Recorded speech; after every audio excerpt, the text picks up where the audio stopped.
Baik, bismillahirrahmanirrahim. Assalamualaikum warahmatullahi wabarakatuh. Waalaikumsalam warahmatullahi wabarakatuh. Puji syukur kehadirat Allah Subhanahu wa taala yang senantiasa melimpahkan rahmat, taufik dan hidayahnya kepada kita semua, sehingga alhamdulillah pada siang hari ini kita masih sempat bertemu meskipun melalui Google Meeting.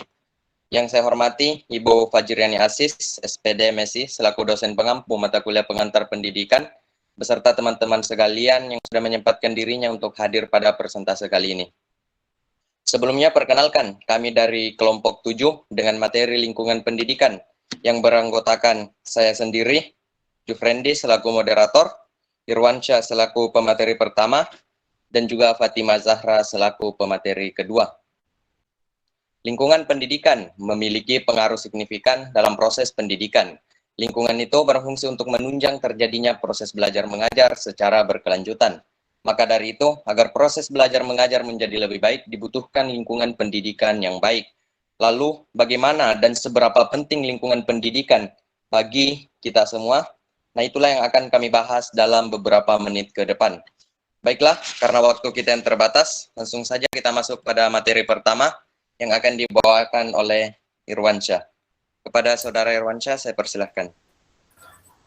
Baik, terima kasih kepada moderator atas kesempatan yang diberikan. Pengertian lingkungan pendidikan. Lingkungan secara umum diartikan sebagai kesatuan ruang dengan segala benda, daya keadaan, dan makhluk hidup termasuk manusia dan perilakunya, yang mempengaruhi kelangsungan peri kehidupan dan kesejahteraan manusia serta makhluk hidup lainnya.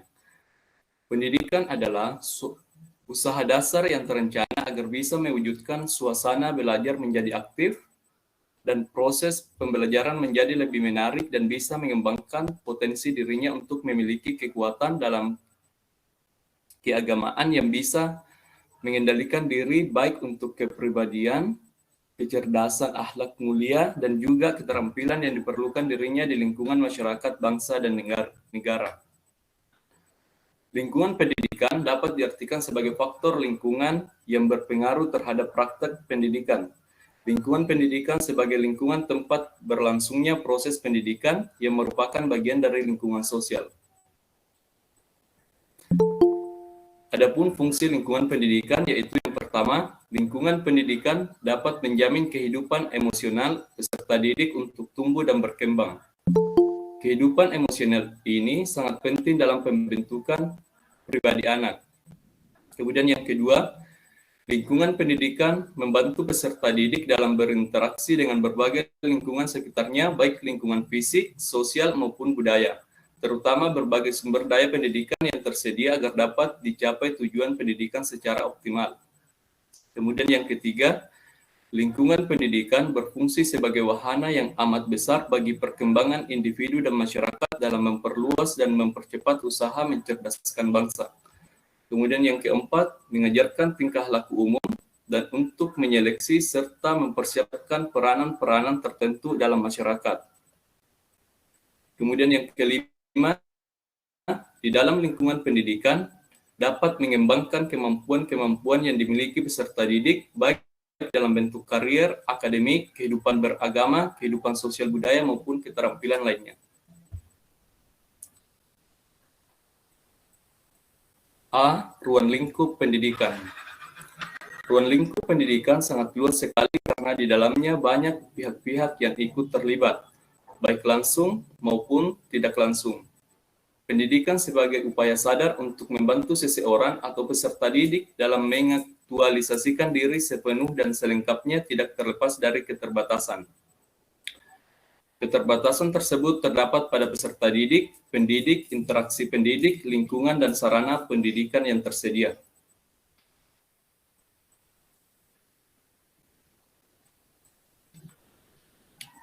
Adapun pihak-pihak yang terlibat sekaligus sebagai ruang lingkup pendidikan yaitu sebagai berikut. Yang pertama, perbuatan mendidik. Perbuatan mendidik merupakan seluruh kegiatan, tindakan atau perbuatan dan sikap yang dilakukan oleh pendidik sewaktu menghadapi atau mengasuh anak didik. Kemudian yang kedua, anak didik. Anak didik merupakan objek terpenting dalam pendidikan. Hal ini disebabkan perbuatan atau atau tindakan mendidik itu dilakukan hanyalah untuk membawa anak didik kepada tujuan pendidikan yang dicita-citakan. Kemudian yang ketiga, dasar dan tujuan pendidikan, yaitu landasan yang menjadi fundamen serta sumber dari segala kegiatan pendidikan Islam ini dilakukan. Dalam hal ini, dasar atau sumber pendidikan yaitu arah kemana anak didik ini akan dibawa.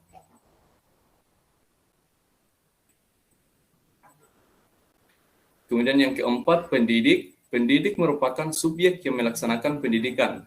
Pendidik memiliki peran penting untuk keberlangsungannya pendidikan, baik atau tidaknya pendidik berpengaruh besar terhadap pendidikan. Kemudian yang kelima, materi pendidikan, yaitu bahan-bahan atau pengalaman belajar ilmu agama Islam yang disusun sedemikian rupa atau dengan susunan yang lazim tetapi logis untuk disampaikan kepada anak didik. Kemudian yang keenam, metode pendidikan. Metode pendidikan merupakan cara yang paling tepat dilakukan oleh pendidik untuk menyampaikan bahan atau materi kepada anak didik.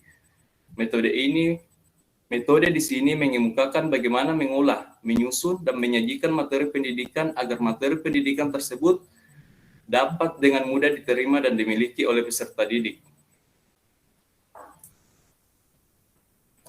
Kemudian yang ketujuh, evaluasi, yaitu memuat cara-cara bagaimana mengadakan evaluasi atau penilaian terhadap hasil belajar peserta didik. Kemudian yang kedelapan, yaitu alat-alat pendidikan, yaitu alat-alat yang dapat digunakan selama melaksanakan pendidikan agar tujuan pendidikan tersebut dapat tercapai. Kemudian yang kesembilan, lingkungan sekitar, yaitu keadaan-keadaan yang ikut berpengaruh dalam pelaksanaan serta hasil pendidikan itu sendiri. Kemudian bagian B, interaksi pendidikan. Interaksi edukatif adalah suatu gambaran hubungan aktif dua arah antara guru dan anak didik yang berlangsung dalam ikatan tujuan pendidikan. Ada tiga pola komunikasi antara guru dan anak didik dalam proses interaksi edukatif, yaitu komunikasi sebagai aksi, komunikasi sebagai interaksi, dan komunikasi sebagai transaksi. Dasar-dasar interaksi edukatif adalah tujuan, bahan, pelajar, guru, metode, dan situasi. Di dalam interaksi belajar mengajar, hubungan timbal balik antara guru yang bersifat edukatif atau mendidik, hal mana interaksi itu harus diarahkan pada suatu tujuan tertentu yang bersifat mendidik, yaitu adanya perubahan tingkah laku anak didik ke arah kedewasaan. Dalam interaksi belajar mengajar, seorang guru sebagai pengajar akan berusaha secara maksimal dengan menggunakan berbagai keterampilan dan kemampuannya agar anak dapat mencapai tujuan yang diharapkan. Oleh karena itu, guru harus dapat menciptakan situasi di mana agar anak dapat belajar, sebab sebenarnya proses belajar mengajar itu belum dapat dikatakan berakhir kalau anak belum dapat belajar dan belum mengalami perubahan tingkah laku. Dalam interaksi belajar mengajar, seorang guru memegang peranan yang menentukan. Karena bagaimanapun keadaan sistem pendidikan di sekolah, alat apapun yang digunakan dan bagaimanapun keadaan anak didik, maka pada akhirnya tergantung pada guru di dalam memanfaatkan semua komponen yang ada. Metode dan keputusan guru dalam interaksi belajar mengajar akan sangat menentukan keberhasilan anak untuk mencapai tujuan pendidikan.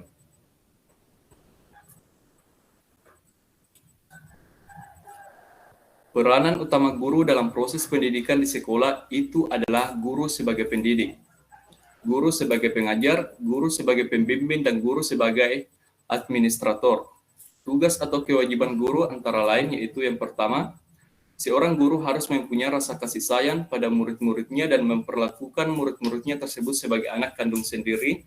Kemudian yang kedua, seorang guru dalam memberikan atau menyampaikan ilmu pengetahuan pada murid-muridnya dalam rangka mencari keridhaan Allah Subhanahu wa taala dan menjauhkan tujuan-tujuan yang sifatnya duniawi. Kemudian yang ketiga, seorang guru haruslah bijaksana dalam memberikan teguran, hindari cara atau sikap kasar. Kemudian yang keempat, seorang guru harus bersifat toleran dengan fak lain di luar fak yang dia senangi. Guru harus membuka keluasan pandangan dan pikiran bagi murid-muridnya. Seorang guru harus dapat atau mampu memberikan nasihat secara ikhlas kapan dan di mana saja kepada murid. Kemudian yang kelima, seorang guru mampu bicara dengan bahasa murid dan mampu pula memahami kemampuan-kemampuan muridnya, sehingga apa yang diberikan sesuai dengan kemampuan maksimal yang mereka miliki. Kemudian yang keenam, seorang guru harus mengutarakan segala sesuatu kepada murid-muridnya dengan singkat dan jelas. Kemudian yang ketujuh, seorang guru haruslah mengamalkan akan ilmunya dan jangan sekali-kali munafik. Proses interaksi edukatif yang telah dibahas sebelumnya adalah interaksi yang bertujuan dalam ikatan tujuan pendidikan. Adapun ciri-cirinya adalah, yaitu yang pertama, ada tujuan jelas yang akan dicapai. Kemudian yang kedua, ditandai dengan penggarapan materi khusus. Kemudian yang ketiga, ada pelajar yang aktif atau aktivitas anak didik. Kemudian yang keempat, guru berperan sebagai pembimbing. Kemudian yang kelima, ada metode tertentu untuk mencapai tujuan. Kemudian yang keenam, proses interaksi tersebut berlangsung dalam ikatan situasional. Maksudnya butuh kedisiplinan, mempunyai batas waktu dan evaluasi. Selanjutnya, baik itulah tadi pemaparan materi saya. Selanjutnya saya serahkan ke moderator.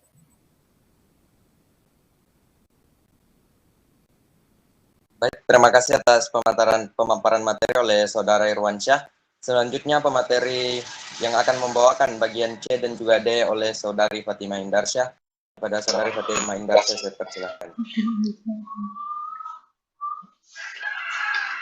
Baik, terima kasih atas kesempatannya, moderator.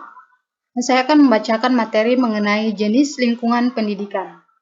Lingkungan pendidikan secara garis besarnya oleh Ki Hajar Dewantara dibagi menjadi 3 yang disebut dengan tri pusat pendidikan, yaitu keluarga, sekolah, dan masyarakat. Pertama yaitu lingkungan keluarga. Lingkungan keluarga merupakan lingkungan pertama bagi anak. Di lingkungan keluarga, pertama-tama anak mendapatkan pengaruh sadar. Karena itu, keluarga merupakan kelompok primer yang terdiri dari sejumlah keluarga kecil karena hubungan sedarah yang bersifat informal dan kodrati dan menjadi lembaga pendidikan tertua. Keluarga bisa berbentuk keluarga inti, yaitu ayah, ibu, dan anak, ataupun keluarga yang diperluas. Di samping inti, ada orang lain seperti kakak, kakek, nenek, ipar, dan lain sebagainya. Pendidikan keluarga memberikan pengetahuan dan keterampilan dasar, agama, dan nilai moral, norma sosial, dan pandangan hidup yang diperlukan peserta didik untuk dapat berperan dalam keluarga dan dalam masyarakat. Dasar-dasar pendidikan yang diberikan kepada anak dari orang tua meliputi 7 hal, yaitu dasar pendidikan budi pekerti, dasar pendidikan sosial, dasar pendidikan intelektual, dasar pembentukan kebiasaan pembinaan kepribadian yang baik dan wajar, dasar pendidikan kekeluargaan, dasar pendidikan nasionalisme, dan dasar pendidikan agama. Lingkungan keluarga berpengaruh kepada anak dari sisi perlakuan keluarga terhadap anak, kedudukan keluarga, kedudukan anak dalam keluarga, keadaan ekonomi dalam keluarga, keadaan pendidikan keluarga, dan pekerjaan orang tua. Dari lingkungan keluarga yang harmonis mampu memancarkan keteladanan kepada anak-anaknya, karena dikatakan pendidikan pertama pada bayi atau anak itu berkenalan dengan lingkungan, serta mendapat pembinaan pada keluarga.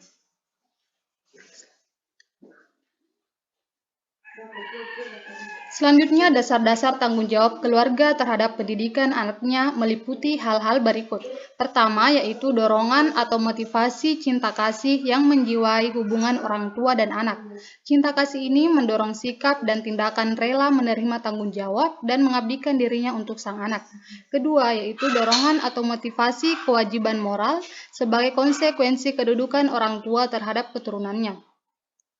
Tanggung jawab moral ini meliputi nilai-nilai religius spiritual yang dijiwai ketuhanan yang Maha Esa dan agama masing-masing, di samping didorong oleh kesadaran memelihara martabat dan kehormatan keluarga.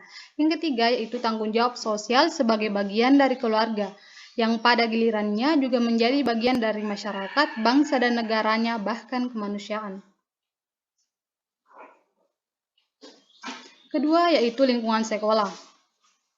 Pendidikan di sekolah mencakup pendidikan umum dalam mempersiapkan peserta didik menguasai kemampuan dasar untuk melanjutkan pendidikan atau memasuki lapangan kerja. Pendidikan sekolah biasanya disebut sebagai pendidikan formal karena ia adalah pendidikan yang mempunyai dasar, tujuan, isi, metode, alat-alatnya yang disusun secara eksplisit, sistematis, dan distandarisasikan. Penjabaran fungsi sekolah sebagai pusat pendidikan formal terlihat pada tujuan instruksional, yaitu tujuan kelembagaan pada masing-masing di tingkatan sekolah. Tujuan kelembagaan pada masing-masing di tingkatan sekolah. Sekolah sebagai lembaga pendidikan formal menerima fungsi pendidikan berdasarkan asas-asas tanggung jawab berikut ini. Pertama, yaitu tanggung jawab formal. Tanggung jawab formal kelembagaan sesuai dengan fungsi dan tujuan yang ditetapkan menurut ketentuan-ketentuan yang berlaku, yaitu Undang-Undang Pendidikan. Kedua, yaitu tanggung jawab keilmuan berdasarkan bentuk, isi, tujuan, dan tingkat pendidikan yang dipercayakan kepadanya oleh masyarakat dan negara. Ketiga, yaitu tanggung jawab fungsional, ialah tanggung jawab profesional pengelola dan pelaksana pendidikan.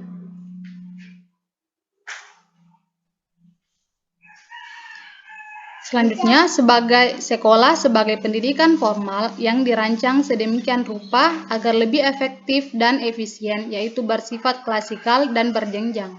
Sistem klasikal memungkinkan sejumlah anak belajar bersama dan dipimpin oleh seseorang atau beberapa guru sebagai fasilitator. Sekolah memiliki ciri jenjang yang dapat dijelaskan sebagai berikut. Pertama, yaitu jenjang lembaga. Sekolah dirancang dengan berbagai tingkatan, dari taman kanak-kanak atau TK sampai perguruan tinggi. Sebagian dikelola oleh Departemen Pendidikan Nasional dan sebagian lainnya dikelola oleh Departemen Agama. Kedua, yaitu jenjang kelas. Berjenjang menurut tingkatan kelas, siswa hanya bisa mengikuti pendidikan pada kelas yang lebih tinggi apabila ia telah mampu menyelesaikan pendidikan di tingkat sebelumnya. Jenjang kelas ini bervariasi, yaitu di tingkat SD dari kelas 6, SMP dari kelas SD terdiri dari 6 kelas, SMP terdiri dari 3 kelas, SMA terdiri dari 3 kelas, sedangkan di perguruan tinggi tidak ditentukan dengan jenjang kelas.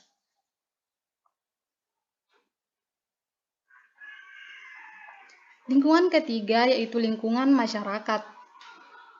Pendidikan dalam lingkungan masyarakat tampaknya sudah lebih maju dibandingkan dengan pendidikan dalam lingkungan sekolah, karena masyarakat adalah salah satu lingkungan pendidikan yang besar pengaruhnya terhadap perkembangan pribadi seseorang.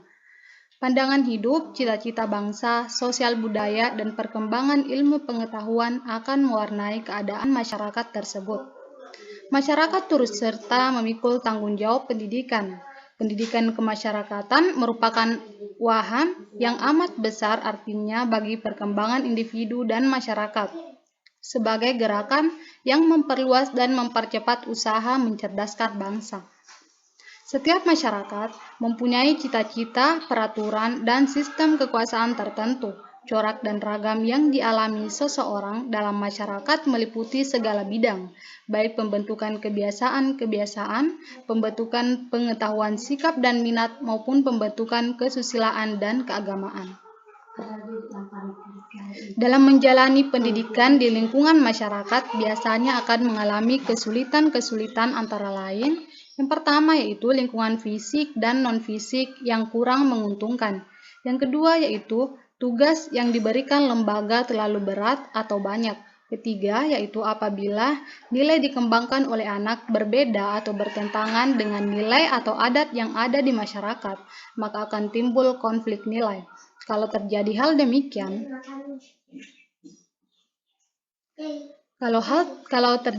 demikian, biasanya anak akan mengalami kesulitan dalam menyesuaikan diri terhadap lingkungan. Materi terakhir yaitu peranan lingkungan pendidikan. Pertama, yaitu peranan lingkungan keluarga, yaitu sebagai pembentuk pola pikir anak. Karena di dalam keluarga, anak pertama kali berkenalan dengan nilai dan norma. Kedua, yaitu sebagai pengalaman pertama bagi masa kanak-kanak. Pengalaman ini merupakan faktor yang sangat penting bagi perkembangan berikutnya, khususnya dalam perkembangan pribadi anak. Ketiga, yaitu sebagai lingkungan pendidikan yang memberikan keteladanan, karena keteladanan orang tua akan menjadi tolak ukur dan menjadi wahana pendidikan moral. Keempat, sebagai lingkungan pendidikan yang berperan dalam meletakkan dasar-dasar pendidikan agama. Peranan kedua yaitu peranan dari lingkungan sekolah. Pertama, sebagai pendidikan formal yang menumbuh kembangkan dalam ranah kognitif, efektif, dan psikomotorik agar anak mampu menolong dirinya sendiri dalam hidup sebagai makhluk individu dan makhluk sosial melalui pembekalan dalam semua bidang studi. Kedua, sebagai lingkungan pendidikan yang perlu memberikan pemahaman tentang pendidikan Pancasila, agama, dan pembinaan watak sesuai dengan nilai dan norma yang hidup berkembang di masyarakat. Ketiga, sebagai lingkungan pendidikan yang harus mewujudkan cita-cita bangsa dalam hal mencerdaskan kehidupan bangsa. Kemudian yang terakhir, peranan lingkungan masyarakat, yaitu pendidikan manusia sebagai makhluk individu. Lingkungan masyarakat berperan dalam membantu pembentukan manusia yang cerdas, sesuai dengan kondisi dan fungsi dari masing-masing pendidikan tersebut. Kedua, pendidikan manusia sebagai makhluk susila atau kemasyarakatan, yang berkaitan dengan nilai-nilai yang terkandung di dalam Pancasila sebagai falsafah hidup bangsa dan Pancasila sebagai dasar negara. Yang ketiga, pendidikan manusia merupakan makhluk sosial. Lingkungan masyarakat baik secara langsung maupun tidak langsung memang ditumbuh kembangkan sebagai makhluk individu dan susila, dan secara bersama-sama mampu menciptakan kehidupan bersama secara bertanggung jawab untuk mencapai kesejahteraan sosial yang dinamis dengan sikap mahakarya. Dan yang terakhir yaitu pendidikan manusia sebagai makhluk religius, maka lingkungan masyarakat banyak memberikan andil dalam pembekalan yang berhubungan dengan masalah keagamaan. Sekian presentasi dari saya kembalikan kepada moderator. Persentase dari kelompok 7 dengan materi lingkungan pendidikan. Sebagai kesimpulan, lingkungan pendidikan dapat diartikan sebagai faktor lingkungan yang berpengaruh terhadap praktek pendidikan lingkungan. Lingkungan pendidikan sebagai lingkungan tempat berlangsungnya proses pendidikan yang merupakan bagian dari lingkungan sosial. Di dalam interaksi belajar mengajar, hubungan timbal balik antara guru yang bersifat edukatif atau mendidik, hal mana interaksi itu harus diarahkan pada suatu tujuan tertentu yang bersifat mendidik, yaitu adanya perubahan tingkah laku anak didik ke arah kedewasaan. Dalam interaksi belajar mengajar, seorang guru sebagai pengajar akan berusaha secara maksimal dengan menggunakan berbagai keterampilan kemampuannya agar anak dapat mencapai tujuan yang diharapkan. Baiklah, saya mengucapkan terima kasih banyak atas partisipasi dari seluruh teman-teman yang menyempatkan dirinya untuk bergabung. Sebelum saya akhiri presentase saya pada kesempatan kali ini, saya ingin mengutip kata-kata dari Ki Hajar Dewantara yang mengatakan bahwa setiap orang adalah guru dan setiap rumah adalah sekolah. Sekian presentase dari kami, saya akhiri dengan ucapan billahi fisabilil haq, fastabiqul khairat. Assalamualaikum warahmatullahi wabarakatuh. Waalaikumsalam warahmatullahi wabarakatuh.